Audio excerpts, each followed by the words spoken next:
Praise the lord. దేవుడు మిమ్మల్ని దీవించుగాక. ఈ దినం వాగ్దానము, వారి కన్నుల ఎదుట నిన్ను గొప్ప చేయ మొదలు పెట్టుచున్నాను. యెహోషువ 3:7. యెహోషువతో దేవుడు పలుకుతున్న మాట, తన ప్రజలైన ఇశ్రాయేలీయుల మధ్యలో వారి ఎదుట యెహోషువను గొప్ప చేయ మొదలు పెడుతూ ఉన్నాడు.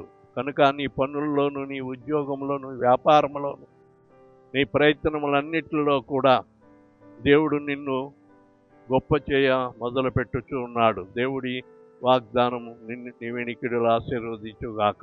ఆమేన్.